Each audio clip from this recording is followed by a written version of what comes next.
तो ये कहानी है एक ऐसे यूनिवर्स की जहां गॉड्स, डीमन और इंसान एक ही जमीन पर रहा करते थे। पर जैसा कि हम जानते हैं कि डीमंस कभी भी इंसानों के दोस्त नहीं होते, इसलिए इंसानों की हिफाजत करने के लिए गॉड्स ने भी खुद ईस्ट किंगडम में रहने का फैसला किया ताकि वो इंसानों की हिफाजत कर सके। एक गॉड बनना कोई आसान काम नहीं, इसके लिए इंसानों को अपने अंदर की ताकत को पहचान कर एक बहुत ही ज्यादा पेनफुल कल्टीवेशन प्रोसेस से गुजरना पड़ता है, जो कि हर कोई बर्दाश्त नहीं कर सकता। ये जर्नी है हमारे हीरो किन यू की, जिसने हर तरह के दर्द को बर्दाश्त करके यूनिवर्स क्रिएटर का टाइटल हासिल किया। ये कहानी उस दिन से शुरू हुई जब किन यू सिर्फ 4 साल का अपने फादर के साथ हंसी खुशी अपनी जिंदगी गुजार रहा था। अभी अचानक वहां नो एल्डर्स आ जाते हैं जो कि किन डाई को बताते हैं कि आपके बेटे का डेंडेरियन खराब है, वो कभी भी इंटरनल टेक्निक्स की प्रैक्टिस नहीं कर पाएगा। ये बात सुनकर तो किन डाई काफी ज्यादा परेशान हो गए थे, क्योंकि वो जानते थे कि यहाँ पर मौजूद सारे लोग इंटरनल टेक्निक का इस्तेमाल करके खुद के कल्टीवेशन को बढ़ाते हैं। लेकिन अगर किन यू का डेंडेरियन खराब है तो इसका मतलब वो कभी भी इंटरनल टेक्निक की प्रैक्टिस नहीं कर पाएगा, जिसकी वजह से वो कभी भी फ्यूचर में एक अच्छा राजा नहीं बन सकता।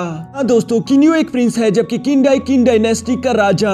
उस दिन के बाद किन डाई अपने बेटे को लेकर काफी सारे कल्टीवेटर्स के पास गया, लेकिन उसे कहीं से भी कोई उम्मीद नहीं मिलती, जिसकी वजह से वो आखिरकार बहुत ज्यादा निराश हो जाता है। तब वो समझ गया था कि मेरा बेटा दूसरों लोगों की तरह नहीं बल्कि वो एक आम इंसान है, जिसकी वजह से मुझे ही उसकी हिफाजत करनी होगी। ये सारी बातें जानने के बाद किन डाई अपने बेटे को खुद से दूर क्लाउड मिस्टी सेक्ट विला माउंटेन पर छोड़ आता है, ताकि उस तक कभी भी कोई एनिमी ना पहुंच सके और वो हमेशा अपनी जिंदगी शांति के साथ गुजार सके। लेकिन वो जगह किन यू के लिए किसी कैद खाने से कम नहीं थी, क्योंकि वो पूरे साल में सिर्फ एक बार ही अपनी फैमिली से मिल पाता था। ये बात उसे काफी ज्यादा तकलीफ देती थी। पर हद तो तब हो गई जब पूरे 1 साल इंतजार करने के बाद आखिरकार वो दिन आ गया जब किन यू का फादर उससे मिलने के लिए आने वाला था। ये सोच कर तो वो पूरे विला में खुशी से इधर उधर कूद रहा था। तभी उसके ग्रैंडफादर उससे सवाल करते हैं कि किन यू, आज तुम इतने जरा खुश क्यों दिखाई दे रहे हो। इस पर किन यू अपने ग्रैंडफादर को बताता है कि आज फादर मुझसे पूरे 1 साल बाद मिलने के लिए आने वाले हैं। ये बात सोचकर मैं काफी ज्यादा खुश हूँ। उसके ग्रैंडपा मुस्कुराते हुए कहते हैं कि मैं भी तुम्हारे लिए गिफ्ट लाया हूँ, जिसे देखकर मुझे पूरा यकीन है कि तुम्हारी खुशी का ठिकाना नहीं रहेगा। और वो ये कहती है अपने पास से एक बर्ड निकालकर किन यू को दे देते हैं, जिसे पाकर किन यू तो वाकई में बहुत ज्यादा खुश हो गया था, क्योंकि वो बचपन से यहाँ पर अकेला था और उसे एक दोस्त की जरूरत थी, जो कि आज पूरी हो चुकी है। और इसलिए किन यू खुश होता हुआ उस बर्ड का नाम सेबल रख देता है, जो कि उसका आज से एक नया दोस्त होगा।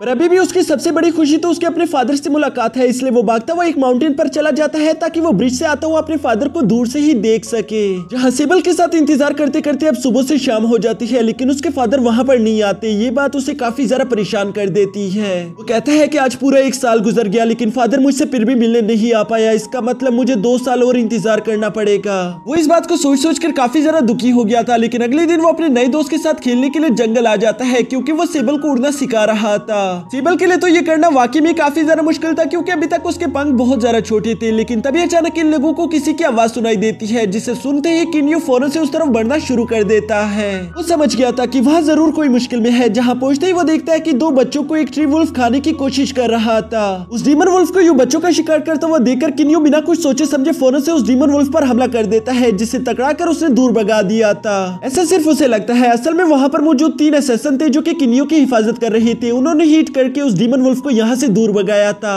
जबकि किन यू और वो 2 भाई बहन समझ रहे थे कि किन यू बहुत ज्यादा स्ट्रॉन्ग है, इसलिए वो उसके नए दोस्त बन जाते हैं। जिसके बाद किन यू भी उनके साथ उनके विलेज चला गया था, जहाँ पर ये तीनों मिलकर उस दिन को काफी अच्छे से एंजॉय करते हैं। जबकि किन यू को तो बस इसी बात की खुशी हो रही थी कि आज से वो अकेला नहीं रहेगा। उसकी बेकार जिंदगी में आज का दिन काफी ज्यादा अच्छा था। तभी वहाँ पर किन यू के अंकल भी आ जाते हैं, जो कि किन यू को कहते हैं कि तुम्हारे भाई तुमसे मिलने के लिए आए हैं। ये सुनकर तो किन यू काफी ज्यादा खुश हो गया था और वो भागता भागता सीधा अपने भाइयों से मिलने के लिए चला जाता है। उसके 2 बड़े भाई थे, जिनमें से बड़े का नाम था किन फेंग और छोटे का नाम था किन जेंग। वो किन यू को काफी ज्यादा परेशान भी करते थे, लेकिन इसके बावजूद किन यू अपने दोनों भाइयों से बहुत ज्यादा प्यार करता था। जबकि वो दोनों भाई भी किन यू का हमेशा ख्याल रखते थे। वो दोनों ही इतने ज्यादा बिजी शेड्यूल होने के बावजूद भी किन यू से मिलने के लिए आए थे, जिस बात को लेकर किन यू भी काफी ज्यादा खुश था। यहाँ वो दोनों किन यू को बताते हैं कि असल में फादर डीमंस के साथ फाइट करने में काफी ज्यादा मसरूफ है, जबकि हम भी अपने फादर की मदद कर रहे हैं। यही वो वजह है जिसकी वजह से किन डाई अपने बेटे से मिलने के लिए नहीं आ पाया, क्योंकि उसके कंधों पर बहुत बड़ी जिम्मेदारी है। उसे कुछ भी करके डीमन से इंसानों की हिफाजत करनी होगी। जबकि किन फेंग और किन जेंग भी अपने फादर का साथ दे रहे हैं। इसलिए वो दोनों किन यू से कहते हैं कि हमें माफ करना, हम यहाँ पर तुमसे मिलने के लिए आए हैं। हम तुम्हारे साथ रुकना भी चाहते हैं, लेकिन हम ऐसा नहीं कर सकते।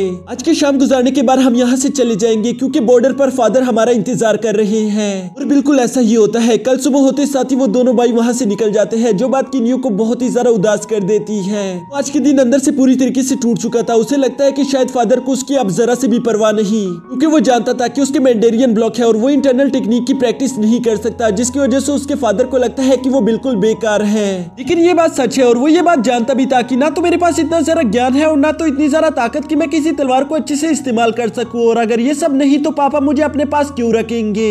यहाँ उसे अपनी प्रॉब्लम तो मालूम थी लेकिन अपनी प्रॉब्लम का सोल्यूशन नहीं मालूम था, इसलिए वो अपने सामने एक टूटते हुए सितारे को देखकर विश करता है कि काश कोई ऐसा तरीका हो जिसके जरिए मैं अपने फादर का प्यार दोबारा से हासिल कर सकूं। और ये करते हुए अचानक से उसके दिमाग में एक आइडिया आता है। वो खुश होते हुए कहता है क्या हुआ अगर मैं इंटरनल टेक्निक की प्रैक्टिस नहीं कर सकता, अब से मैं एक्सटर्नल टेक्निक की प्रैक्टिस करूंगा। और ये फैसला लेने के बाद वो भागता भागता सीधा अपने ग्रैंडफादर के पास चला जाता है, जहां वो उन्हें बताता है कि अब चाहे कुछ भी हो जाए मैं कल्टीवेशन करके इमोर्टल बनकर रहूंगा। ये बात सुनकर पहले तो उसके ग्रैंडफादर काफी ज्यादा हैरान हो गए थे। वो उसे याद दिलाते हैं कि क्या तुम भूल गए कि तुम्हारे डेंटेरियन ब्लॉक्स है, तुम ये नहीं कर सकते। लेकिन किन्यू ने बताता है कि मैं एक्सटर्नल टेक्निक की प्रैक्टिस करूंगा जिसमें मेंडेरियन की कोई जरूरत नहीं होती, क्योंकि मेंडेरियन का काम होता है इंटरनल एनर्जी को स्टोर करना, जबकि मैं एनर्जी को अपने बाकी के बॉडी पार्ट्स में एब्जॉर्ब करने की कोशिश करूंगा। मेंडेरियंस का इसमें कोई लेना देना नहीं। ये सुनकर उसके ग्रैंडफादर कहते हैं कि हाँ तुम बिल्कुल ठीक कह रही हो, लेकिन क्या तुम जानते हो कि इंटरनल टेक्निक को प्रैक्टिस करना थोड़ा आसान है जबकि एक्सटर्नल टेक्निक को प्रैक्टिस करना बिल्कुल इम्पॉसिबल जैसा है। और तुम तो इमोर्टल बनने की बात कर रही हो, जबकि तुम जानते हो कि इमोर्टल बनने के लिए तुम्हें 3 स्टेजेस को पार करना होगा। फर्स्ट स्टेज को पार करना कोई ज्यादा मुश्किल काम नहीं, क्योंकि उसमें सिर्फ कड़ी मेहनत की जरूरत पड़ेगी, जिसे यकीनन तुम कर भी लोगे क्योंकि तुम बहुत ज्यादा मेहनती हो। मसला तो तुम्हारे लिए सेकंड स्टेज को पार करना होगा, जिसे अब तक सिर्फ कुछ हजार लोग ही पार कर पाए हैं। और अगर मानो तुमने वो कर भी लिया तब तुम इमोर्टल लेवल पर पहुंच जाओगे, लेकिन इमोर्टल लेवल को आज तक सिर्फ 3 ही लोग इस दुनिया में पार कर पाए हैं, जिसमें से तुम्हारा एक अंकल फ्रैंक यूजी भी है। ये सारी इन्फॉर्मेशन उसने किन्यू को तो दे दी थी, लेकिन साथ ही साथ वो यहाँ पर किन्यू को डिमोटिवेट नहीं करना चाहता था, इसलिए वो किन्यू को कहता है कि मैं जानता हूँ कि तुम कर सकते हो, वैसे भी कोशिश करने वालों की हार नहीं होती। अगर तुम्हारा इरादा पक्का है तो तुम एक दिन इमोर्टल बन के अपने फादर के बहुत ज्यादा काम आ सकते हो। ये सुनकर तो किन्यू बहुत ज्यादा खुश हो गया था और इसलिए वो फैसला करता है कि अब चाहे जो भी हो जाए मैं हर हाल में एक इमोर्टल बनकर दिखाऊंगा। इसके बाद नेक्स्ट डे किन्यू का ग्रैंडफादर किंडाई को लेटर भिजवा देता है ताकि वो किन्यू के लिए कुछ मास्टर को यहाँ पर भेज सके जो कि उसकी ट्रेनिंग में मदद कर पाएंगे। वो लेटर मिलने के बाद किंडाई को यकीन नहीं था कि उसका बेटा ऐसा कर सकता है, लेकिन इसके बावजूद भी वो अपने बेटे को निराश नहीं करना चाहता था, जिसकी वजह से वो अपने किंगडम में से 10 बेहतरीन मास्टर को किन्यू की मदद करने के लिए भेज देते हैं। लेकिन किन्यू अपने सामने इस तरह से 10 मास्टर्स को एक साथ देखकर काफी ज्यादा उलझ गया था। उसे समझ नहीं आ रहा था कि आखिर मुझे किस मास्टर से ट्रेनिंग लेनी चाहिए, क्योंकि वो 10 के 10 मास्टर से एक वक्त पर नहीं सीख सकता। यहाँ किन्यू को इतना जरा उलझा हुआ देखकर उसके ग्रैंडफादर कहते हैं मैं ये तुम्हारे लिए आसान कर देता हूँ। वो उन सारे 10 के 10 मास्टर से कहते हैं कि आप लोग थोड़ा सा अपने आर्ट्स का नमूना दिखा दीजिए, जिसकी वजह से किन्यू को सिलेक्शन करने में आसानी हो जाएगी। और वहाँ पर मौजूद सारे मास्टर बिल्कुल ऐसे ही करना शुरू कर देते हैं। उन सब लोगों के आर्ट्स टेक्निक देखने के बाद किन्यू वहाँ पर मौजूद मास्टर ली को चूज कर लेता है, क्योंकि वो बहुत ही ज्यादा शांत दिखाई दे रहे थे। पता नहीं क्यों पर किन्यू को ऐसा महसूस हुआ कि शायद मुझे मास्टर ली को ही चूज करना चाहिए, क्योंकि वो इन सब में से ज्यादा बेहतरीन है। यहाँ किन्यू ने तो अपने लिए मास्टर चूज कर लिया था, साथ ही साथ उसके ग्रैंडफादर उसे एक ट्रेजरी बॉक्स भी देते हैं जिसमें बहुत तरह के स्क्रोल पड़े हैं, जिससे ये सीखा जा सकता है कि कैसे आप अपने मेंडेरियन को अनब्लॉक कर सकते हैं। किन्यू उन स्क्रोल्स को पाकर काफी ज्यादा खुश था, जिनकी मदद से वो बैठकर कल्टीवेशन भी करता है, लेकिन वो चाहे जितनी मर्जी कोशिश कर लेता वो कभी भी अपने मेंडेरियन में एनर्जी को स्टोर नहीं कर पा रहा था। उसे पूरी रात कल्टीवेशन करने के बावजूद भी सिर्फ नाकामी का सामना करना पड़ता है। नेक्स्ट डे हम देखते हैं कि किन्यू अपने मास्टर से ट्रेनिंग लेने के लिए बड़ी तेजी के साथ ग्राउंड की तरफ भागता हुआ जा रहा था। काफी सीढ़ियां चढ़ने के बाद आखिरकार जब वो ग्राउंड तक पहुंचता है तो वो देखता है कि वो कुछ मिनट लेट हो चुका था, जिसकी वजह से उसके मास्टर काफी ज्यादा गुस्सा हो गए थे और वो उसे पनिशमेंट के तौर पर पूरे विले का राउंड लगाने के लिए कहते हैं। विला काफी ज्यादा बड़ा था, लेकिन इसके बावजूद भी किन्यू हार नहीं मानता, बल्कि वो लगातार भागता भागता आखिरकार उस राउंड को कंप्लीट कर ही लेता है। अभी इससे पहले कि किन्यू इतना सारा भागने के बाद थोड़ा सा भी आराम कर पाता, तभी मास्टर ली उसके सामने आ जाते हैं, जो कि उससे कहते हैं कि चलो दोबारा से मुझे ग्राउंड में मिलो। और ये सुनने के बाद तो किन्यू की अब हालत बहुत ज्यादा खराब हो चुकी थी, क्योंकि वो जानता था कि ग्राउंड यहाँ से काफी ज्यादा दूर है, लेकिन इसके बावजूद भी वो दोबारा से भागना शुरू कर देता है। मास्टर ली भी उसके साथ ये सब सिर्फ उसे परेशान करने के लिए नहीं कर रहे थे, बल्कि वो जानते थे कि किन्यू काफी ज्यादा स्लो है, वो बस उसकी स्पीड को बढ़ाना चाहते थे। अब इसी तरह करते करते पूरा 1 महीना गुजर जाता है, जहाँ किन्यू की हालत काफी ज्यादा खराब दिखाई दे रही थी, लेकिन उसके मास्टर उससे कहते हैं कि ये तो बस सिर्फ शुरुआत है। मेरे मार्शल आर्ट टेक्निक का नाम ही एक्सट्रीम ट्रेनिंग है, जिसकी मदद से हम अपनी बॉडी से एक्सट्रीम लेवल तक ट्रेनिंग करवाते हैं और इसी वजह से हमारी बॉडी काफी ज्यादा मजबूत हो जाती है। लेकिन अगर तुम चाहो तो तुम अभी भी हार मान सकती हो, तुम बस बोल दो मैं यहाँ से चला जाऊंगा। लेकिन किन्यू अपने फादर के बारे में सोचकर साफ साफ इनकार कर देता है। वो कहता है कि चाहे कुछ भी हो जाए मुझे हर हाल में इमोर्टल बनकर दिखाना है। और ये कहने के बाद वो उस ट्रेनिंग को और भी ज्यादा शिद्दत के साथ शुरू कर देता है। मास्टर भी उसकी ये लगाव देखकर काफी ज्यादा इंप्रेस हो गए थे, लेकिन वो ये बात कभी भी किन्यू को नहीं बताते, बस वो उसके सामने हमेशा स्ट्रिक्ट होने का दिखावा करते रहते थे, जबकि अंदर ही अंदर वो उसके लिए काफी ज्यादा अच्छा फील करते थे।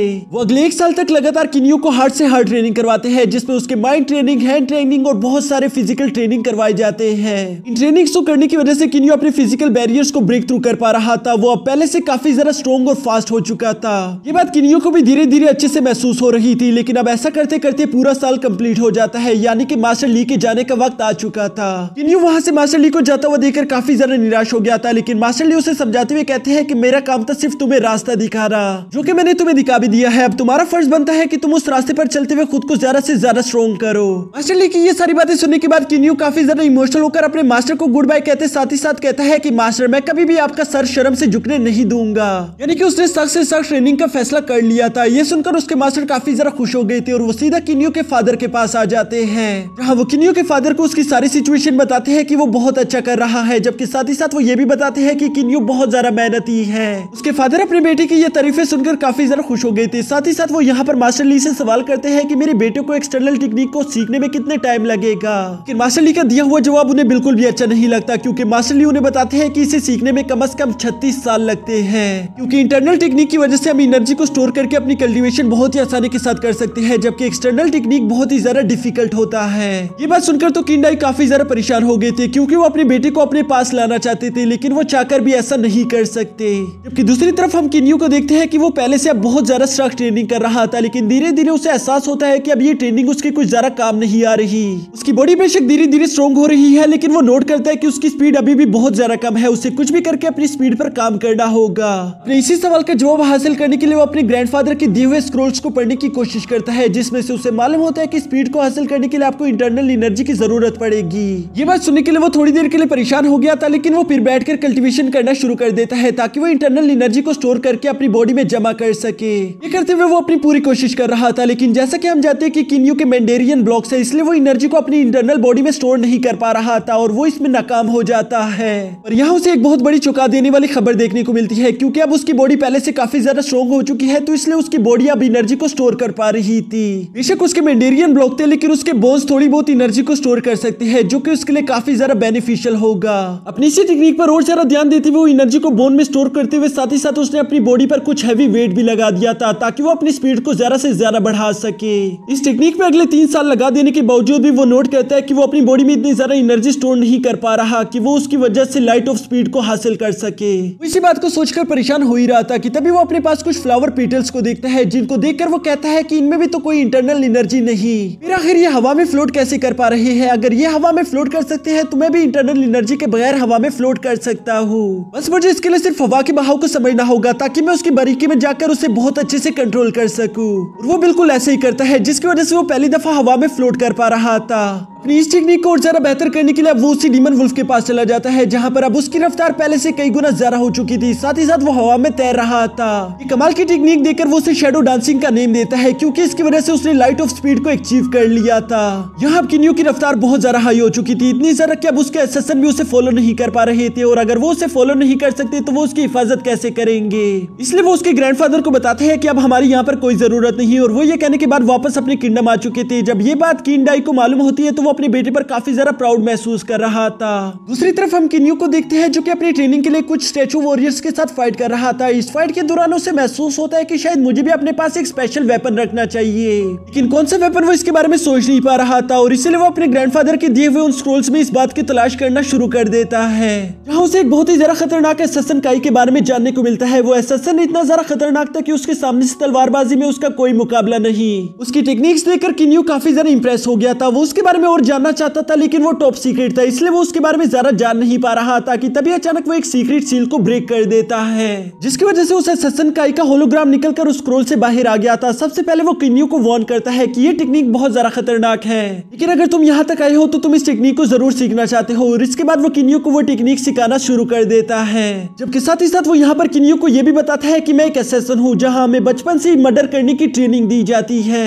हमारा बस एक ही काम होता है, अपने टारगेट को ढूंढकर खत्म कर डालो और इसके लिए हमें बचपन से ही बहुत सारे खून करने पड़ते हैं। नेक्स्ट हम किन्यू को देखते हैं जो कि असैसिन काई की टेक्निक की प्रैक्टिस करने के लिए कुछ ही सेकंडों के अंदर अपनी लाइट स्पीड को एक्टिवेट करते हुए एक छोटे डैगर की मदद से बहुत सारे वॉरियर्स को घायल कर देता है। लेकिन ये सब करते वक्त उसका डैगर इतना जरा मजबूत नहीं था, वो बीच में ही टूट जाता है, जिसकी वजह से उसे समझ आ गया था कि मुझे एक मजबूत डैगर की जरूरत पड़ेगी। और किन्यू ये भी बहुत अच्छे से जानता था कि उसे एक बहुत ही जरा पावरफुल डैगर कहां पर मिल सकता है। जिसके बाद नेक्स्ट डे हम देखते हैं कि वो अपने घोड़े को लेकर सबसे पहले विलेज की तरफ चला जाता है, जहां वो अपने दोस्तों से मिल सके। साथ ही साथ वो अपने दोस्तों से वादा करता है कि मैं वापस आने पर तुम लोगों के लिए भी कुछ ना कुछ गिफ्ट जरूर लाऊंगा। और ये कहने के बाद सीधा किन्यू अपने किंगडम के स्टोरेज रूम तक चला गया था, जहां पर सेनापति किन्यू को एक ऐसा डैगर दिखाता है जिसको कभी भी कोई नहीं तोड़ सकता। वो पूरी तरीके से इनविंसिबल है और ये डैगर यहाँ पर किन्यू को काफी जरा पसंद भी आ जाता है, जबकि साथ ही साथ वो अपने दोस्तों के लिए भी कुछ गिफ्ट कलेक्ट कर लेता है। यहाँ सब कुछ बहुत ही जरा अच्छा चल रहा है, ऐसा सिर्फ किन्यू को लगता था, जबकि सच्चाई बिल्कुल उलट थी, क्योंकि किन्यू के पीठ पीछे जंगली बैंडिट्स ने किन्यू के दोस्तों के विलेज पर अटैक्स कर दिया था। टाइशन ये देखकर अपनी बहन ज्यूली को लेकर वहां से भागने की कोशिश करता है, जबकि हम देखते हैं कि वो जंगली बैंडिट बिल्कुल भी रुकने वाले नहीं थे, बल्कि वो वहां पर मौजूद सारे लोगों को मार रहे थे।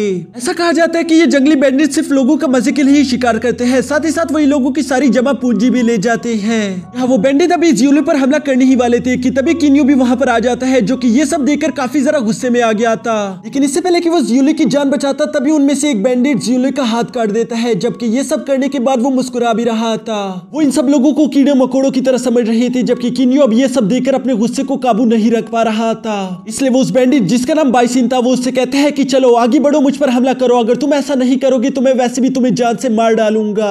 जो सुनकर बाइसिन मुस्कुराते हुए कहता है कि तुम जैसा एक बच्चा मुझे नहीं हरा सकता, लेकिन तुमने ऐसा बोलने की हिम्मत की तो अब मैं तुम्हें जान से मार रहा हूँ। वो ये कहते हुए बड़ी तेजी के साथ किन्यू पर हमला करने के लिए आगे बढ़ता है, लेकिन अब किन्यू काफी ज्यादा गुस्से में था, इसलिए वो उस पर हमला करते हुए उसकी एक एक हड्डी को तोड़ देता है। बाइसिन की सारी हड्डियां टूटने की वजह से वो अपनी ही जगह पर मारा जाता है, जबकि बाकी के लोग ये सब देखकर वहां से भाग जाते हैं। टाइशन को ये देखकर काफी ज्यादा गुस्सा रहा था, वो किन्यू से कहता है कि आखिर तुम इन लोगों को यूं जिंदा भागने कैसे दे सकते हो। जिस पर किन्यू बहुत ज्यादा निराश होते हुए कहता है कि सारे बुरे लोगों को मारकर हम बुराई खत्म नहीं कर सकते, बल्कि हमें प्यार का इस्तेमाल करना होगा। लेकिन टाइशन उसके साथ बिल्कुल भी एग्री नहीं था। वो उससे कहता है कि तुमने आज एक बुरे इंसान को छोड़ दिया, वो कल 100 अच्छे इंसानों को जान से मार डालेगा, लेकिन तुम ये बात नहीं समझ पाओगे क्योंकि तुम एक प्रिंस हो, तुम्हें कभी मुश्किलें झेलनी नहीं पड़ती। साथ हम उसी दिन की रात का सीन देखते हैं जहाँ किन्यू टाइशन से कह रहा था कि चलो ज्यूली को लेकर मेरे साथ मेरे विला चलो, उसका जख्म बहुत ज्यादा खराब हो चुका है, हमें जल्द से जल्द उसका इलाज करना होगा, नहीं तो वो जान से मारी जाएगी। लेकिन इससे पहले कि ये लोग वहां से निकल पाते तभी हम देखते हैं कि वो बैंडिट्स वहां पर दोबारा से आ गए थे, साथ ही साथ इस बार उनका लीडर वो भी आ गया था। वो अपने सामने किन्यू को देखकर कहता है कि तुमने बहुत बड़ी गलती कर दी, तुमने मेरे एक साथी को मार दिया, अब उसकी वजह से ये सारे के सारे विलेज मारे जाएंगे, मैं इनमें से किसी भी विलेजर पर रहम नहीं दिखाने वाला। साथ ही साथ वो कहता है कि मैं इस विलेज को जलाकर राख कर दूंगा, और वो ये कहते साथ ही विलेज में आग लगाना शुरू कर देता है। किन्यू अब अपने सामने का नजारा देखकर अपनी गलती समझ गया था, इसलिए वो टाइशन से कहता है कि तुमने बिल्कुल ठीक कहा, अगर 100 लोग बुरे हैं तो 100 के 100 को मार देना चाहिए, रहम करने की कोई जरूरत नहीं। ये बात सुनकर किंग वो को काफी ज्यादा गुस्सा आ रहा था, लेकिन इसके बावजूद भी वो कहता है पहले मैं विलेजर को मारूंगा और उसके बाद तुम्हें। जो कहते साथ ही उसने अपने सारे के सारे आदमियों को विलेजर्स को मारने का हुक्म दे दिया था, जबकि साथ ही साथ वो खुद किन्यू के साथ फाइट करना शुरू कर देता है। यहाँ किन्यू अपनी पूरी ताकत लगाते हुए किंग वो को मारने की कोशिश कर रहा था, लेकिन उसका कोई भी अटैक किंग वो पर असर नहीं कर रहा था। ये देखकर किन्यू समझ जाता है कि किंग वो की बॉडी बहुत ज्यादा स्ट्रॉन्ग है, मुझे कुछ ना कुछ और सोचना होगा, लेकिन अभी के लिए उसे बाकी के विलेजर्स को भी बचाना होगा। इसलिए वो अपनी शैडो डांसिंग स्पीड टेक्निक को एक्टिवेट करते हुए बाकी के विलेजर्स को बचाने के लिए उन बैंडिट्स को मारना शुरू कर देता है। ये देखकर किंग वो को काफी ज्यादा गुस्सा आ रहा था, इसलिए इस बार वो अपने ब्लेड का इस्तेमाल करते हुए किंग यू को मारने की कोशिश करता है, लेकिन किंग यू की रफ्तार काफी ज्यादा हाई थी। वो पहले तो अपनी स्पीड का इस्तेमाल करते हुए खुद को उस ब्लेड से बचाने की कोशिश करता है, लेकिन अब उस बैंडिट किंग को बहुत ज्यादा गुस्सा आ गया था, इसलिए वो खुद अपनी फुल पावर्स को एक्टिवेट करते हुए अपने घोड़े से उतरकर किंग यू पर हमला करना शुरू कर देता है। किंग यू ये देखकर काफी ज्यादा हैरान था कि इतनी बड़ी बॉडी होने के बावजूद भी उसकी स्पीड इतनी ज्यादा हाई कैसे है, क्योंकि किंग यू अपनी फुल स्पीड का इस्तेमाल करने के बावजूद भी उसके अटैक्स को डॉज नहीं कर पा रहा था, और इसलिए किंग यू उसे काफी बुरी तरीके से घायल कर देता है। यहाँ किंग यू की ऐसी हालत देखकर वहां पर मौजूद सारे विलेजर्स काफी ज्यादा परेशान हो गए थे, जबकि किंग यू खुद भी बहुत ही बुरी तरीके से डैमेज हो गया था। लेकिन तभी अचानक वो मौका पाकर असैसिन काई की उस सीक्रेट टेक्निक का इस्तेमाल करते हुए अपनी छुपी हुई डैगर को निकालकर बड़ी तेजी से किंग वू का गला काट देता है, जिसकी वजह से बैंडिट किंग जान से मारा गया था। किंग यू अपने सामने का नजारा देखकर आखिरकार समझ गया था कि मुझे अपने तरीके बदलने होंगे, यानी कि वो अब खुद को बेरहम कातिल हत्यारा बनाने की इरादा बना चुका है। और इसके बाद हमें 10 साल बाद का सीन दिखाया जाता है, जहां किंग यू पहले से बहुत ज्यादा बड़ा और हैंडसम हो चुका था, जबकि साथ ही साथ हम सेबल को भी देखते हैं जो कि अब पहले से बहुत ज्यादा बड़ा और स्ट्रॉन्ग हो चुका था। जहां ये दोनों काफी लंबे अरसे के बाद कल्टीवेशन करके वापस अपने ग्रैंडफादर से मिलने के लिए विला जा रहे थे। विला में ग्रैंडफादर किंग यू को काफी अरसे बाद देखकर काफी ज्यादा खुश दिखाई दे रहे थे। साथ ही साथ वो किन्यो से कहते हैं कि प्लीज लेट मत हो जाना, तुम जानते हो कि मैं किस बारे में बात कर रहा हूँ। तुम्हारे 18 बर्थडे पर तुम्हारे पापा ने एक सेरेमनी रखी है, वहाँ तुमसे मिलने के लिए बहुत बड़े बड़े लोग आएंगे और मैं चाहता हूँ कि तुम वहाँ वक्त पर पहुंच जाओ, इससे पहले कि तुम हमारी नाक कटवा दो। जिस पर किन्यो अपने ग्रैंडफादर से कहता है कि आपको फिक्र करने की कोई जरूरत नहीं, मैं वहाँ वक्त पर पहुंच जाऊंगा।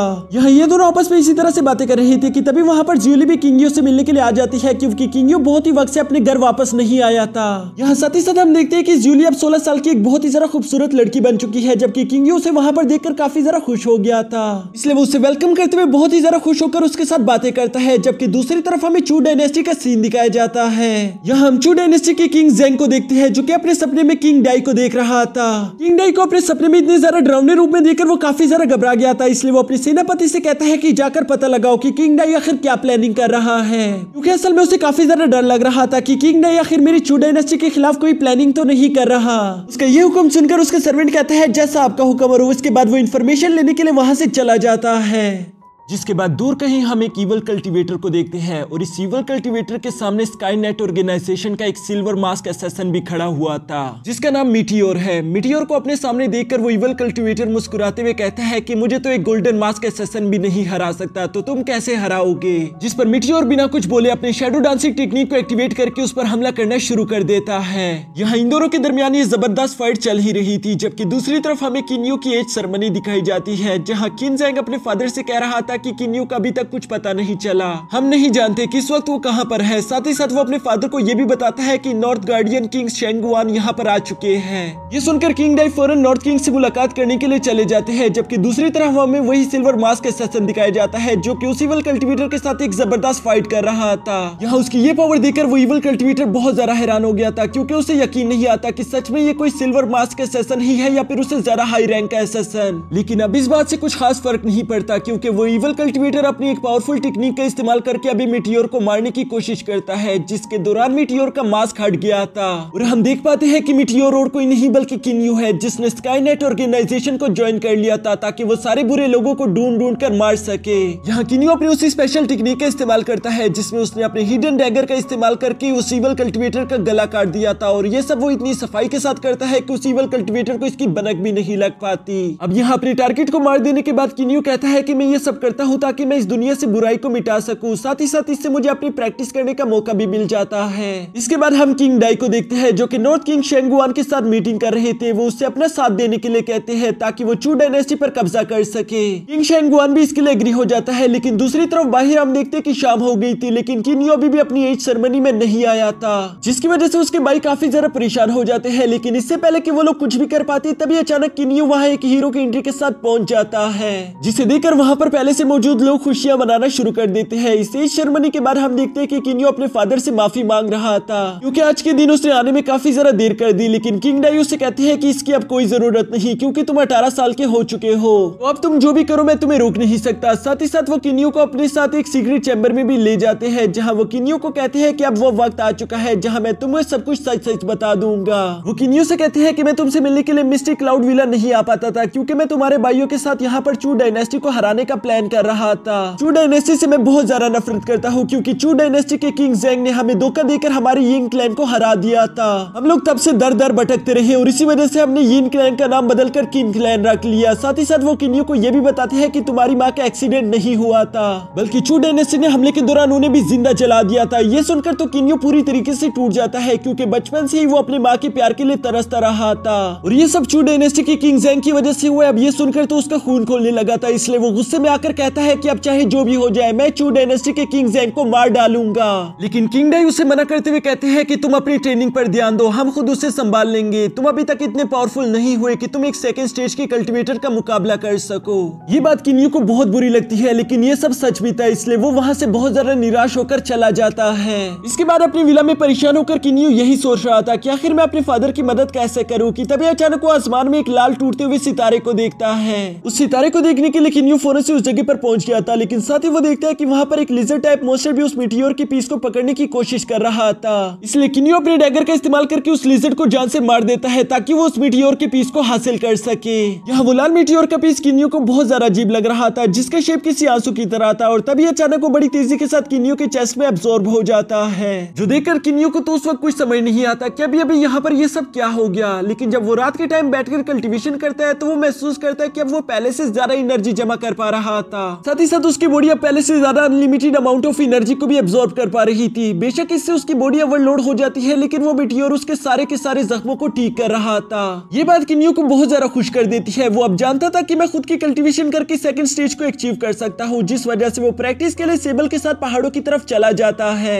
यहाँ रास्ते में किन्यू सेबल के साथ इस सफर को बहुत ज्यादा एंजॉय कर रहा था कि तभी अचानक वही पुराना लिजर्ड मॉन्स्टर इन दोनों पर दोबारा से हमला कर देता है। इस हमले के दौरान किन्यू खुद को बहुत ही ज्यादा मुश्किल से बचाकर उस लिजर्ड मॉन्स्टर के साथ फाइट करते हुए आखिरकार उसे पहाड़ों से नीचे गिरा देता है। साथ ही साथ यहाँ पर इन पहाड़ों की टूटने की वजह से किन्यू को वहाँ पर एक बहुत बड़ा रेड स्टोन भी मिल जाता है, जो कि किन्यू को बहुत ही ज्यादा हैवी लग रहा था। ये रेड स्टोन इतना ज्यादा पावरफुल था कि सेबल उसे अपने पंजों की मदद से तोड़ भी नहीं पा रहा था। इसलिए किन्यू फैसला करता है कि हम इस रेड स्टोन को वापस किंगडम तक लेकर जाएंगे। दूसरी तरफ हम चू डायनेस्टी को देखते हैं, जहाँ जासूसों ने किंग ज़ेंग को खबर भिजवा दी थी कि किंग डाई के पास 3000 सीक्रेट सोल्जर की एक आर्मी है। वो इनका इस्तेमाल करके चू डायनेस्टी पर हमला करने के सोच रहे हैं। साथ ही साथ यहाँ पर नॉर्थ किंग शेंगुआन का भी लेटर आ जाता है, जिसने किंग ज़ेन को सब कुछ बता दिया था कि कैसे किंग डाई ने मुझे अपने साथ शामिल करने की कोशिश की और वो तुम पर हमला करने का प्लान कर रहा है। यहाँ इस लेटर की मदद से हमें एक बात तो साफ हो जाती है कि नॉर्थ किंग शेंगुआन हमेशा से किंग ज़ेंग का साथ दे रहे थे। इसके बाद सीन शिफ्ट होकर किंग डायनेस्टी पर आ जाता है, जहाँ महल में हम देखते हैं कि बहुत सारे वेपन रिफाइनर उसी रेड स्टोन को देख रहे थे। उन वेपन रिफाइनर का इरादा था कि वो इस रेड स्टोन को पिघालकर इसमें से वेपन बनाएंगे, लेकिन वो चाहे अपने किसी भी गैजेट का इस्तेमाल करते, वो रेड स्टोन तो पिघलने का नाम ही नहीं ले रहा था। इसलिए उनका लीडर किन्यू से कहता है कि ये एक रेड स्टोन है जिसकी मदद से हम इमोर्टल्स के लिए वेपन बना सकते हैं। लेकिन सच बताऊं तो मैं भी इस रेड स्टोन के बारे में ज्यादा कुछ नहीं जानता, इसलिए तुम्हें इसकी इन्फॉर्मेशन लेने के लिए किसी थर्ड स्टेज के कल्टीवेटर के पास जाना होगा। जो सुनकर किन्यू को फौरन अपने अंकल फेंग यूजी की याद आ गई थी। वो भी थर्ड स्टेज यानी इमोर्टल लेवल की कल्टीवेटर है, जो कि इस पत्थर के बारे में सुनकर काफी ज्यादा एक्साइटेड हो जाते हैं। इसलिए वो किन्यू से कहते हैं कि चलो मैं भी तुम्हारे साथ चलूंगा। जिसके बाद वो किन्यू को अपने साथ लेकर उसी स्टोन के पास आ जाते हैं और वो स्टोन को अपने फर्नेस में डालते हुए किन्यू को बताते हैं कि ये एक बहुत ही ज्यादा कीमती स्टोन है, जिससे मैं इमोर्टल स्टेज के वेपन क्रिएट कर सकता हूँ। लोगों को इसका एक छोटा सा पीस भी नहीं मिलता, लेकिन तुम्हें तो इतना ज्यादा मिल गया। क्या तुम मुझे इसका छोटा सा पीस दोगे?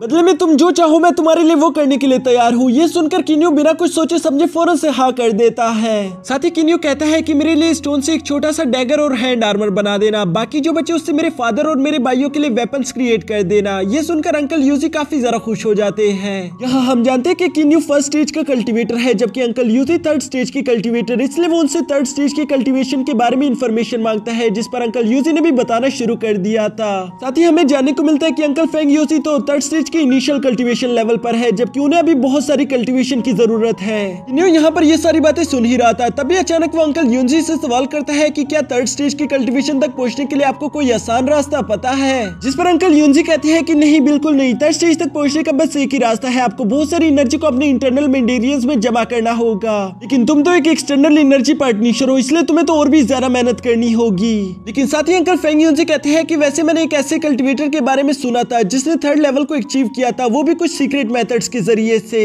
उन स्पेशल मेथड्स को सीखने में इतना ज्यादा बेहतर हो चुका था कि उसने थर्ड स्टेज के बिल्कुल फाइनल लेवल को अचीव कर लिया था, वो भी बहुत ही ज्यादा कम वक्त में। लेकिन कुछ लोग इस बात से बिल्कुल भी खुश नहीं थे, इसलिए उन्होंने उस वॉरियर को रोकने की कोशिश की, जिस पर उस वॉरियर ने भी सिर्फ अपने एक पावरफुल अटैक से उन हजारों सोल्जर को वहीं पर मार दिया था। ऐसा करने की वजह से उसकी इंटरनल स्पिरिट काफी ज्यादा वीक हो गई थी। साथ ही उसी वक्त उसके फाइनल स्टेज का एग्जाम भी शुरू हो गया था। यहाँ वीक होने की वजह से वो अपने एग्जाम को पास नहीं कर पाया, वो बेचारा मारा गया। पर मरने से पहले ऐसा कहा जाता है कि उसने अपने सारे मेथड्स को 3 सीक्रेट डायग्राम में छुपा कर रख दिया था, ताकि जो भी उस डायग्राम को ढूंढ कर समझ ले तो उसकी इमोर्टल पावर्स को हासिल कर सके। अब किन्यू उन डायग्राम्स के बारे में सुनकर उनमें काफी ज्यादा इंटरेस्टेड हो गया था, जबकि दूसरी तरफ अंकल यूजी लगातार उस स्टोन को रिफाइन कर रहे थे ताकि वो किंग डाई और उनके बेटों के लिए इससे वेपन बना सके। नेक्स्ट डे अंकल यूजी किंग डाई को लेटर भी भिजवा देते हैं, जहां उन्होंने बताया था कि कैसे आपके बेटे किन्यू ने एक कीमती स्टोन ढूंढ निकाला है, जिससे मैं इस्तेमाल करके आप लोगों के लिए वेपन बना रहा हूँ। ये वेपन इतने ज्यादा पावरफुल होगी कि आप इसे अपनी जंग में बहुत ही आसानी के साथ इस्तेमाल कर सकते हैं। ये सुनकर तो किंग डाई बहुत ही ज्यादा खुश हो गया था। दूसरी तरफ किन्यू को हम देखते हैं जो कि लगातार बहुत ज्यादा प्रैक्टिस कर रहा था, लेकिन इतनी ज्यादा प्रैक्टिस करने के बावजूद भी वो नोट करते हैं कि उसके अंदर जरा सा भी चेंज नहीं आ रहा, बल्कि उसका स्टेज बढ़ने का नाम ही नहीं ले रहा,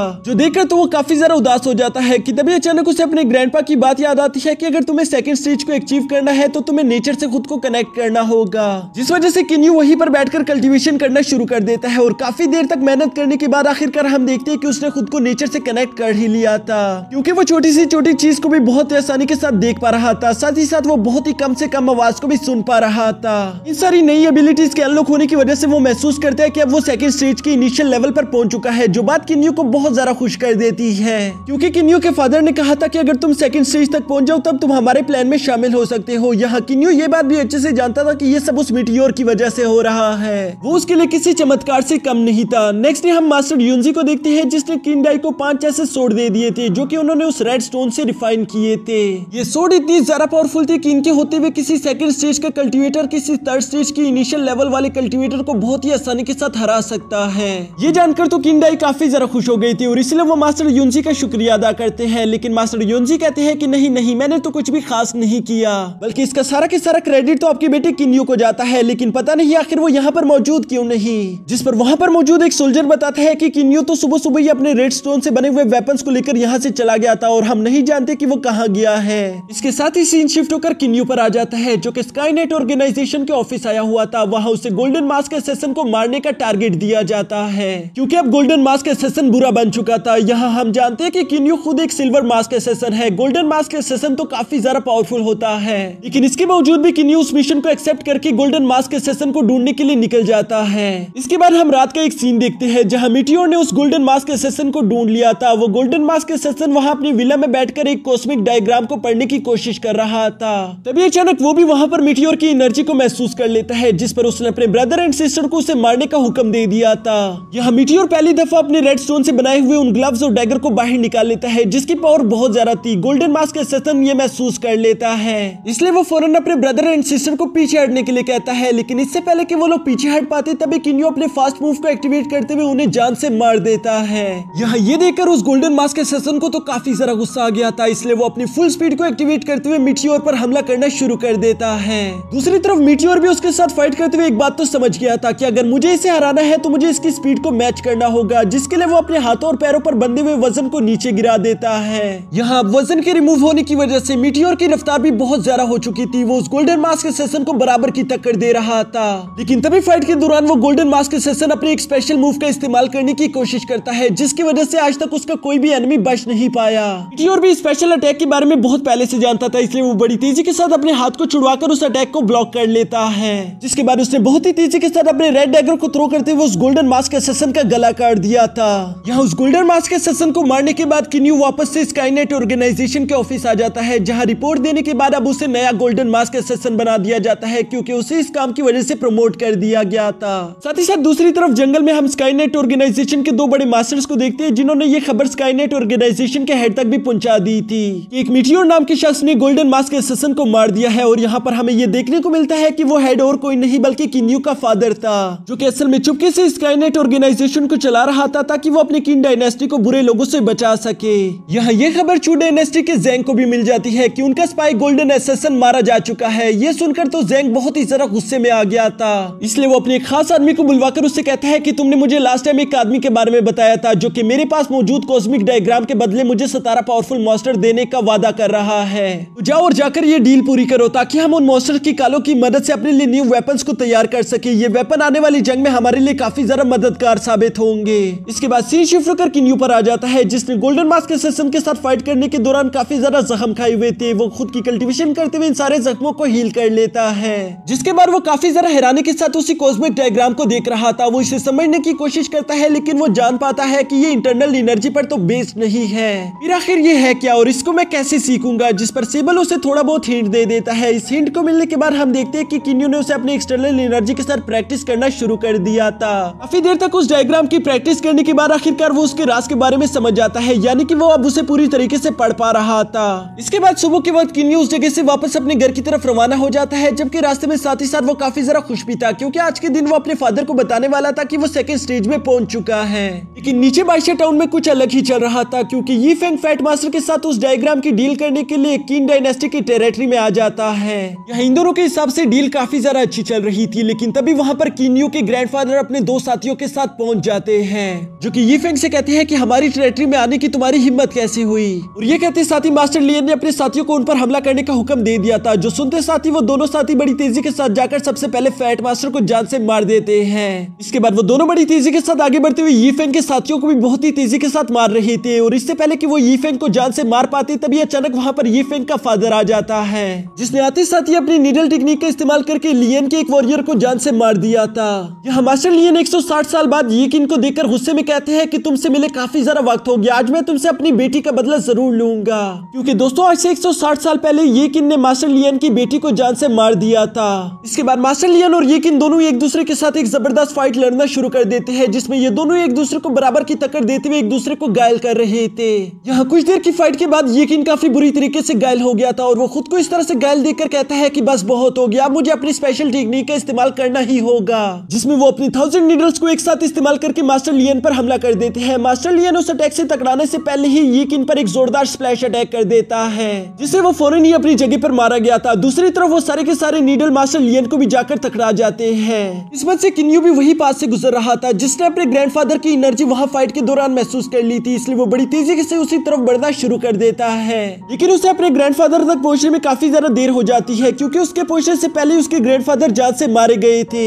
वो अपनी ग्रैंडफादर की डेड बॉडी अपने हाथों में देखकर दुख से टूट जाता है, लेकिन साथ ही साथ उसे काफी ज्यादा गुस्सा भी आ रहा था, इसलिए वो अपनी फुल स्पीड को एक्टिवेट करते हुए गुस्से में यी फेंग और उसके सारे साथियों को एक ही झटके में जान से मार देता है। इसके बाद किन्यू अपने ग्रैंडफादर की डेड बॉडी को उठाकर वापस अपने किंगडम लौट आता है। उसे अपने ग्रैंडफादर की यादें काफी ज्यादा सता रही थी और इसी गम के कारण वो पूरी तरीके से सदमे में चला जाता है, क्योंकि वो अपने ग्रैंडफादर से बहुत ज्यादा प्यार करता था। अब कुछ समय बाद हम किन्यू को देखते हैं, जो कि अपने ग्रैंडफादर को खोने की वजह से काफी ज्यादा दुखी था, लेकिन साथ ही साथ वो ये बात भी बहुत अच्छे से जानता था कि मुझे आगे बढ़ते रहना होगा। ग्रैंडपा कभी भी मुझे इस तरीके से नहीं देखना चाहते थे, मुझे उनके लिए एक इमॉर्टल लेवल तक पहुंचना ही होगा। ये सब सोचकर किन्यू दोबारा से उसी कॉस्मिक डायग्राम को प्रैक्टिस करना शुरू कर देता है और काफी देर के प्रैक्टिस के बाद वो कहता है कि मैंने इसे अच्छी तरीके से समझ लिया, अब मुझे इसकी और जरूरत नहीं। इसीलिए किन्यू उसे अपने किंगडम के ट्रेजरी रूम में रखने के लिए चला जाता है, जहाँ से वापसी के वक्त अचानक ही उसे अपने पीछे एक बॉक्स चमकता हुआ दिखाई दिया था। किन्यू उस बॉक्स को देखकर कहते हैं कि ये तो वही बॉक्स है जो मुझे यी फेंग के पास से मिला था, इसलिए वो उसे जाकर ओपन करता है, जिसके अंदर उसी तरह का एक कॉस्मिक डायग्राम पड़ा हुआ था। ये देखकर तो किन्यू बहुत ज्यादा खुश हो गया था। वो कहता है कि वाह, शायद आज तो मेरा लकी डे है, क्योंकि मुझे सेकंड कॉस्मिक डायग्राम भी मिल गया। उस कॉस्मिक डायग्राम को बॉक्स से बाहर निकालने के बावजूद भी किन्यू को ऐसा महसूस होता है कि शायद उस बॉक्स के अंदर कुछ और भी है, क्योंकि उसे अंदर से बहुत ज्यादा अजीब एनर्जी महसूस हो रही थी,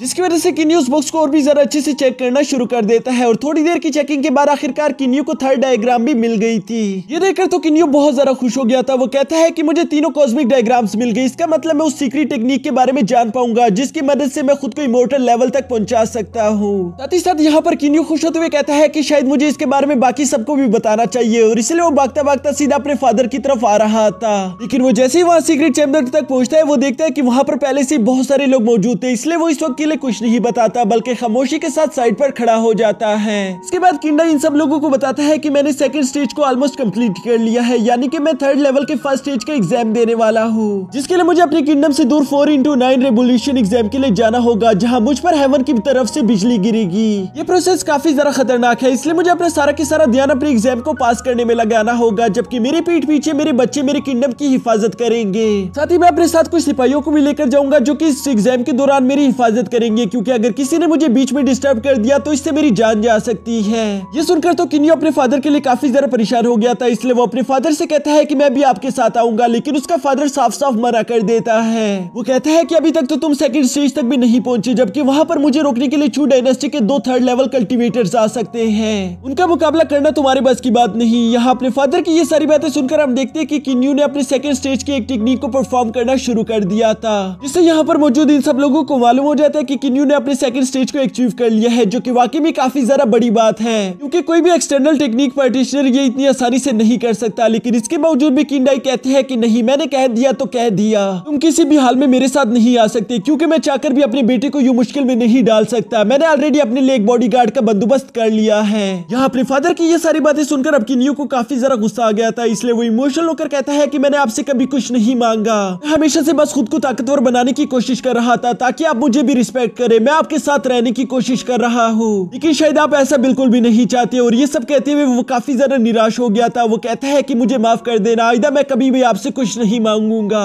जो कहने के बाद किन्यू वहां से नाराज होकर बाहर आ जाता है और बाहर आने के बाद हम देखते हैं कि उसने अपने सेकंड कॉस्मिक डायग्राम को प्रैक्टिस करना शुरू कर दिया था, जिसको काफी ज्यादा देर तक प्रैक्टिस करने पर किन्यू को लगता है कि शायद फर्स्ट डायग्राम और सेकंड डायग्राम दोनों के स्टेप बिल्कुल सेम है। लेकिन ये बहुत ज्यादा अजीब बात है क्योंकि इसका असर उसे दिखाई नहीं दे रहा था, जो बात किन्यू को भी काफी ज्यादा हैरान कर देती है। वो कहता है कि जरूर यहाँ पर कुछ ना कुछ तो गड़बड़ है, इसलिए वो कहता है कि अगर इन दोनों के स्टेप सेम है तो यकीनन टाइमिंग अलग अलग होगी, जिसकी वजह से किन्यू ने उन स्टेप्स को स्लो और फास्ट की कॉम्बिनेशन में करना शुरू कर दिया था। और यूं ही करते करते धीरे धीरे हम देखते हैं कि उसकी एनर्जी टर्न होकर गोल्डन हो जाती है, जिसकी वजह से किन्यू काफी ज्यादा खुश हो गया था। और साथ ही साथ हमें भी मालूम हो जाता है कि किन्यू ने अपने सेकंड डायग्राम को भी समझ लिया। दूसरी तरफ हम चू डायनेस्टी में किंग ज़ेंग को देखते हैं, जिसके पास उसके फादर का एक स्पाई आ गया था और वो उसे बताता है कि कैसे किंग डाई अपनी एग्जाम के लिए जा रहा है। ये तुम्हारे पास एक बेहतरीन मौका है जिसमें तुम चाहो तो उसे मार सकते हो, क्योंकि 4x9 ट्राइबोल्यूशन एग्जाम के दौरान वो काफी ज्यादा वीक पड़ जाएगा। किंग ज़ेंग को ये प्लान काफी ज्यादा अच्छा लगता है, इसलिए वो कहता है कि मैं अपने किंगडम से 2 थर्ड लेवल के वॉरियर्स को उसे मारने के लिए भेज दूंगा। और साथ ही साथ वो कहता है कि वो दोनों इमोर्टल लेवल के वॉरियर काफी ज्यादा लालची है, आखिर मैं उन्हें मनाऊंगा कैसे।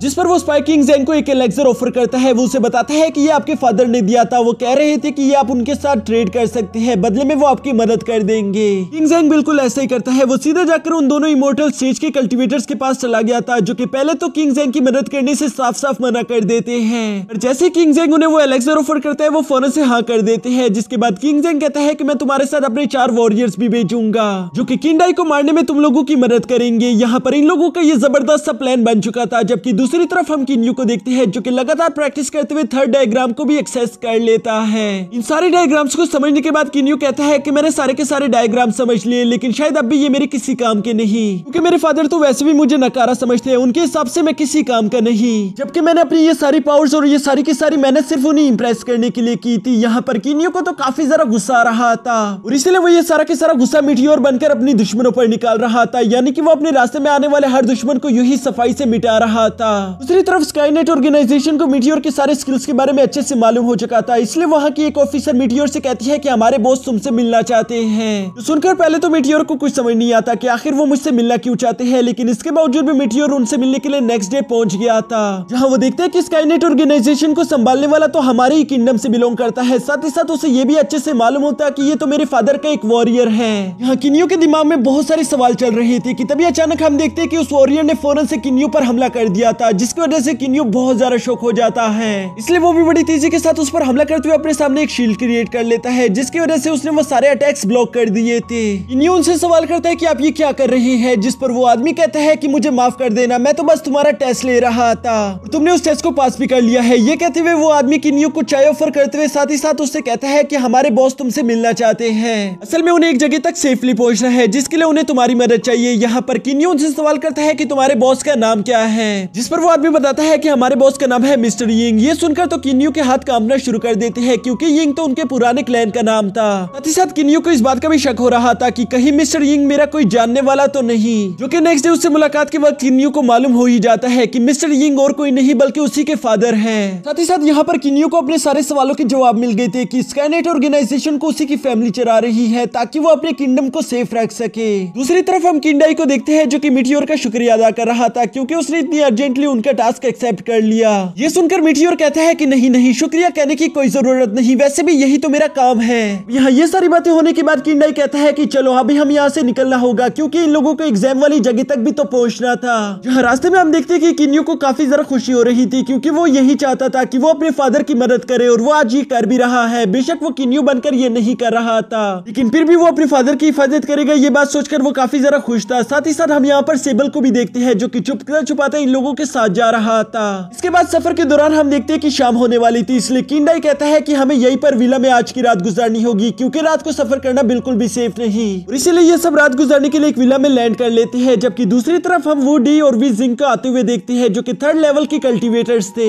आते हुए वो जिंग और वुडिंग बिल्कुल भी अकेले नहीं थे, बल्कि वो आते हुए अपने साथ 4 कल्टीवेटर्स को मिला रही थी, जो कि 2nd स्टेज के बहुत ही ज्यादा खतरनाक वॉरियर हैं। दूसरी तरफ विला में रात को हम किन्यू को देखते हैं, जिसे नींद नहीं आ रही थी और वो आसमान की तरफ देखते हुए अपनी किस्मत के बारे में सोच रहा था कि आखिर मेरी किस्मत कितनी ज्यादा अजीब है। जो काम मैं किन्यू बनकर करना चाहता था वो मीटियोर बनकर कर रहा हूँ, लेकिन साथ ही साथ उसे इस बात की उम्मीद थी कि किसी न किसी दिन वो अपने फादर को एग्री कर ही लेगा। यहाँ किन्यू भी ये सब सोच ही रहा था कि तभी वहाँ पर किंडाई भी आ जाता है, जो कि मीटियोर से कहता है कि तुम इतनी रात को यहाँ पर क्या कर रहे हो। जिस पर मीटियोर बताता है कि मैं तो बस आने वाले खतरों के बारे में सोच रहा था। ये सुनकर किंडाई कहता है कि अगर तुम्हें डर लग रहा है तो तुम वापस जा सकते हो, लेकिन मीटियोर साफ साफ इनकार कर देता है। वो कहता है कि नहीं, मुझे डर नहीं लग रहा और वैसे भी मैं सिर्फ आपकी हिफाजत करना चाहता हूँ। जो सुनकर एक पल के लिए किंडाई को लगता है कि शायद ये उसी का बेटा किन्यू है, क्योंकि वो हमेशा इसी तरह की बातें करता रहता था, क्योंकि वो अपने फादर के लिए बहुत ही ज्यादा पोसेसिव है। लेकिन जब वो ये बात यूनजी को बताता है तो यूनजी उन्हें क्लियर करते हुए कहते हैं कि नहीं, मैंने आते हुए उसे स्कैन किया था, वो बिल्कुल भी किन्यू नहीं हो सकता, क्योंकि उसके अंदर एक स्पेशल टाइप ऑफ एनर्जी है। अब ये सुनकर किंडाई भी उसकी बात मान गया था। जिसके बाद नेक्स्ट डे हम देखते हैं कि ये लोग अपने आगे के सफर पर निकल चुके थे।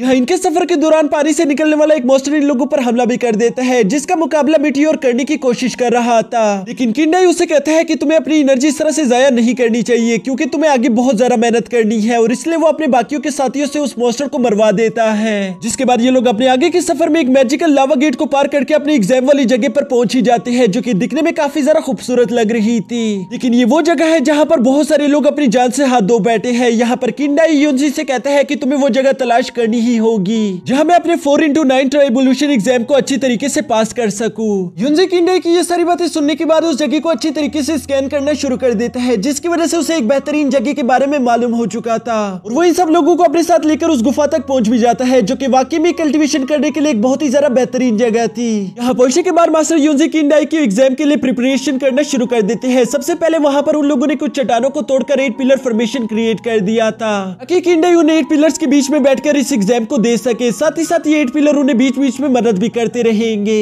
जिसके बाद हम देखते हैं कि किंडाई ने बिल्कुल ऐसा ही किया था। वो सेंटर वाली चट्टान पर जाकर बैठ जाते हैं और धीरे धीरे वो खुद की कल्टीवेशन करना शुरू कर देते हैं। जबकि दूसरी तरफ मास्टर यूनजी अपने साथियों को समझा रहे थे कि दुश्मन यहाँ पर पहुंचते होंगे, हमें कुछ भी करके किंडाई की हिफाजत करनी ही होगी, क्योंकि अगर एक बार उन्होंने ये एग्जाम शुरू कर दिया तो वो बीच में यहाँ से हिल नहीं पाएंगे। साथ ही साथ वो काफी ज्यादा वीक पड़ जाएंगे, इसलिए कोई भी एनिमी उन पर हमला कर सकता है। यहाँ ये सारी इन्फॉर्मेशन देने के बाद मास्टर यूनजी सब लोगों पर एक स्पेशल तरह का टैग भी लगा देता है, ताकि कोई दुश्मन इन लोगों का रूप ना ले सके। अब हम देखते हैं कि यहाँ ये सब करने की वजह से इन लोगों की सारी तैयारियां मुकम्मल हो चुकी थी, और इसलिए मास्टर यूनजी इन सब लोगों को अपनी अपनी जगह संभालने के लिए कहता है। जो सुनते ही ये सब लोग फौरन से अपनी अपनी जगह को संभालना शुरू कर देते हैं। यहाँ पर मीटियोर सोच रहा था कि मैं कुछ भी करके अपने फादर की हिफाजत करूंगा, ताकि मैं अपने फादर को साबित कर सकूं कि जितना वो कमजोर मुझे समझते हैं मैं उतना कमजोर बिल्कुल भी नहीं हूँ। यहाँ किन्यू भी ये सब सोच ही रहा था कि तभी अचानक वहाँ का मौसम खराब होना शुरू हो जाता है, क्योंकि टेस्ट का वक्त आ चुका था। और इस टेस्ट की शुरू होती है हम देखते हैं कि हेवन की तरफ से एक बिजली बड़ी तेजी से सीधा आकर किंडाई पर जाकर गिरती है, लेकिन किंडाई उसे उस 8 पिलर फॉर्मेशन की वजह से बहुत ही आसानी के साथ बर्दाश्त कर लेते हैं, यानी कि उन्हें कुछ भी नहीं महसूस होता। दूसरी तरफ उस गुफा के बाहर हम वुडी और वो जिंग को भी देखते हैं, जो कि अपने मर्डरर के साथ वहां पर पहुंच गए थे, क्योंकि उन लोगों ने ये फर्स्ट लाइटिंग वहां पर गिरते हुए देख ली थी। साथ ही साथ वो लोग आपस में बातें करते हुए कहते हैं कि किंडाई ने अपने फर्स्ट लाइटनिंग को तो बर्दाश्त कर लिया, लेकिन वो आने वाले बाकी के 3-4 लाइटनिंग्स को बर्दाश्त नहीं कर पाएगा। जबकि यहाँ साथ ही साथ वुडी अपने मर्डरर्स को बताता है कि जैसी सेकंड लाइटिंग गिरेगी हम फौरन से हमला कर देंगे, क्योंकि वही सबसे बेहतरीन मोमेंट होगा। वो लोग इस मौके के लिए खुद को पूरी तरीके से तैयार कर लेते हैं। तभी अचानक वहां पर सेकंड लाइटनिंग का टाइम भी हो चुका था, और जैसे ही सेकंड लाइटनिंग किंडाई पर गिरती है उन लोगों ने फौरन से हमला बोलना शुरू कर दिया था। यहाँ मीटियोर तो ये देखकर काफी ज्यादा परेशान हो जाता है, जबकि दूसरी तरफ किंडाई तो उसी लाइटनिंग से सफर कर रहे थे। साथ ही साथ यहाँ पर हम देखते हैं कि वो सब लोग बड़ी तेजी के साथ उस 8 पिलर फॉर्मेशन की तरफ जा रहे थे, क्योंकि उन लोगों का यही प्लान था कि हम उस 8 पिलर फॉर्मेशन को तोड़ देंगे, ताकि किंडाई अपने टेस्ट को पास ना कर सके और ये लाइटिंग उसे जान से मार डालेगी। लेकिन दूसरी तरफ यूनजी ऐसा होने नहीं देने वाला था, इसलिए वो यहाँ पर 2 काम करता है। सबसे पहले तो उसने उस 8 पिलर फॉर्मेशन के आसपास शील्ड क्रिएट कर दी थी, ताकि कोई भी उसे तोड़ ना सके। साथ ही साथ उसने उन 4 असैसिन्स को भी अपने एक इल्यूजन में कैद कर दिया था, जिसकी वजह से वो असैसिन अपनी जगह पर ही खड़े हो जाते हैं। उन्हें अपने आसपास की कुछ भी चीज दिखाई नहीं दे रही थी,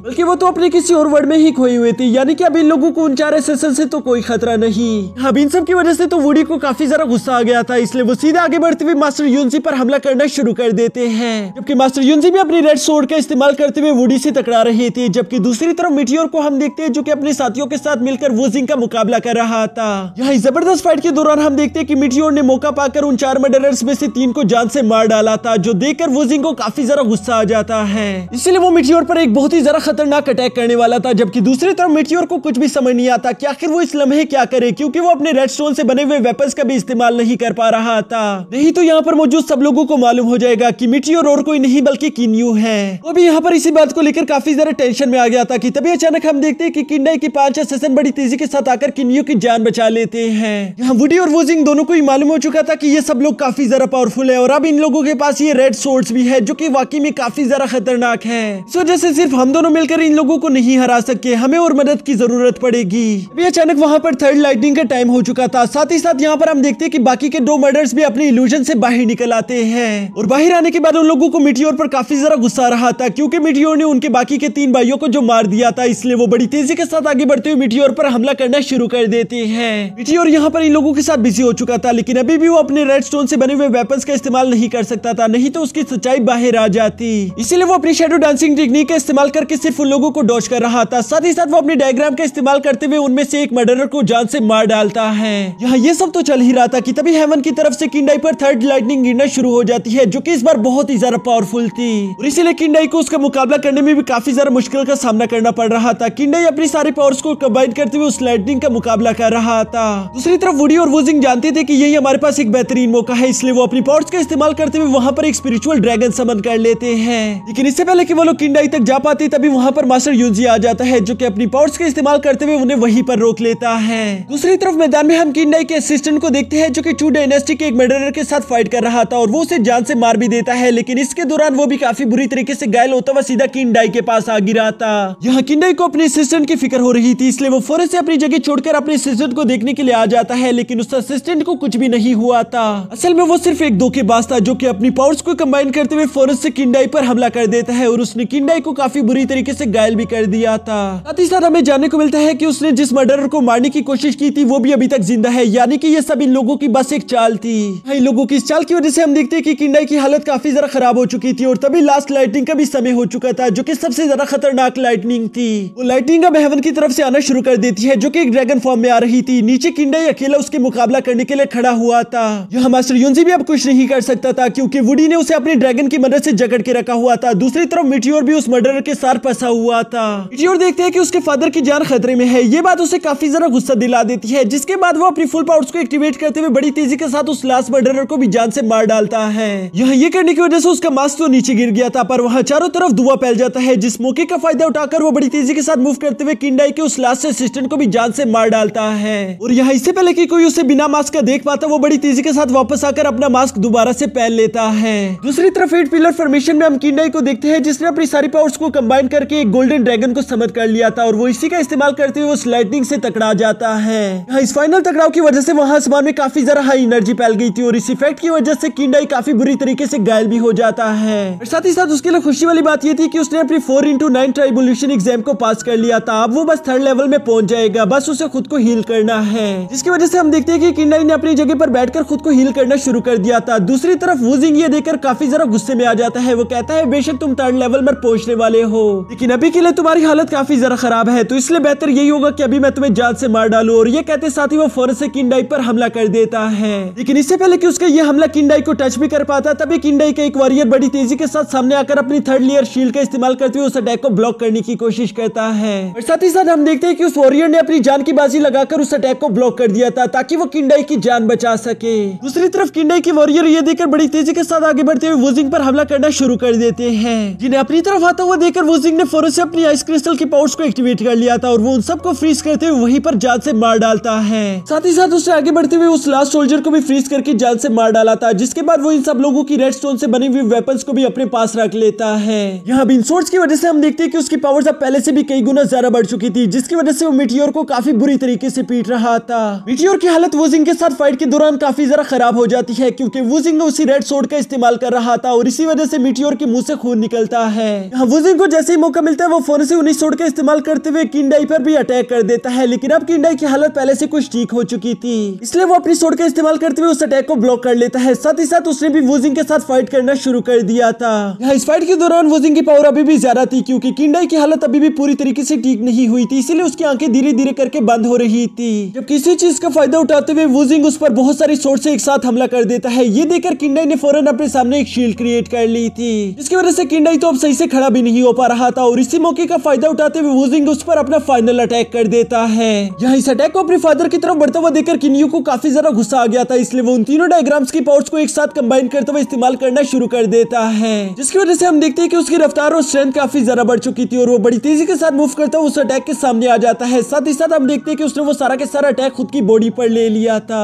किन्यू की हालत यहाँ पर बहुत ही ज्यादा खराब हो चुकी थी, लेकिन इसके बावजूद वो हार नहीं मानता। वो अपने रेड स्टोन से बने हुए वेपन्स को आखिरकार समन कर ही लेता है। इसके बाद हम देखते हैं कि किन्यू और वूजिंग दोनों ने एक दूसरे पर हमला करने के लिए एक दूसरे की तरफ बढ़ना शुरू कर दिया था। और यहाँ पर हम देखते हैं कि वूजिंग अपनी तलवार किन्यू के पेट में घुसा देता है कि दूसरी तरफ किन्यू ने भी अपने रेड स्टोन से बने हुए वेपन को वूजिंग के आर पार कर दिया था, जिसकी वजह से वूजिंग की वहीं पर मौत हो जाती है। हालांकि मिटियोर की हालत भी बहुत ज्यादा खराब थी और इसीलिए वो किन्यू के फॉर्म में आ जाता है। यहाँ पर किंडाई अपने बेटे को यूं जख्मी हालत में देखकर काफी ज्यादा परेशान हो चुका था। उसे समझ नहीं आ रहा था कि आखिर वो अपने बेटे को कैसे बचाए, जबकि दूसरी तरफ किन्यू के चेहरे पर जरा सा भी इस बात का गम नहीं था कि वो यहाँ पर मरने वाला है, क्योंकि आखिरकार उसने वो कर दिखाया जिसकी वो हमेशा से सपने देखा करता था। उसने अपने फादर की जान बचा ली। दूसरी तरफ मास्टर यूनजी को हम देखते हैं जो कि वुडी का मुकाबला कर रहा था, लेकिन वुडी अभी भी उस पर भारी पड़ रहा था क्योंकि उसके पास वो स्पिरिचुअल ड्रैगन था। लेकिन अब उसकी किस्मत बहुत ही ज्यादा खराब हो चुकी थी क्योंकि सेबल वहां पर पहुंच चुका था और वो बड़ी तेजी के साथ आता हुआ सबसे पहले उस स्पिरिचुअल ड्रैगन को डिस्ट्रॉय कर देता है। साथ ही साथ वो और मास्टर यूनजी दोनों ही अपनी पावर्स का इस्तेमाल करते हुए वुडी को वहां से रिट्रीट करने पर मजबूर कर देते हैं। इसके बाद सेबल देखते हैं कि वहां का मौसम काफी ज्यादा खराब हो चुका था और जल्द ही वहां पर अनलिमिटेड अमाउंट ऑफ एनर्जी किंडाई और किन्यू पर गिरने वाली है, जिसकी वजह से वो काफी तेजी के साथ मूव करता हुआ किंडाई को वहां से दूर हटा देता है। साथ ही साथ वो खुद किन्यू के ऊपर शील्ड की तरह खड़ा हो गया था ताकि वो उसकी हिफाजत कर सके। दूसरी तरफ हम किंडाई को देखते हैं जिसे मास्टर यूनजी वहां से दूर लेकर जा रहे थे। वो यूं अपने बेटे को अपनी आंखों के सामने मरता हुआ देखकर काफी ज्यादा इमोशनल हो जाते हैं। साथ ही साथ उन्हें काफी ज्यादा गुस्सा भी आ रहा था। वो गुस्से में कहते हैं कि अब चाहे जो भी हो जाए मैं चू डायनेस्टी को नर्क बना दूंगा, यानी कि उनके दिल में बदले की आग बढ़ चुकी थी। और यहाँ दूसरी तरफ हमें नहीं मालूम कि आखिर किन्यू बेचारे का क्या होगा। और इसी के साथ हमारा ये सीजन यहीं पर खत्म हो जाता है। तो दोस्तों अगर आप लोगों ने ये वीडियो यहाँ तक देखी है तो यकीनन आप लोगों को ये वीडियो काफी ज्यादा अच्छी लगी होगी, जबकि सच बताऊं तो ये वीडियो बनाने में मुझे काफी ज्यादा मेहनत लगी है। इसलिए मैं चाहता हूँ कि आप लोग इस वीडियो को लाइक कर दो, साथ ही साथ एक प्यारा सा कमेंट भी कर दो और हो सके तो इस चैनल को सब्सक्राइब कर देना, क्योंकि आने वाले बाकी के सीजन भी मैं अपने इसी चैनल पर अपलोड करने वाला हूँ।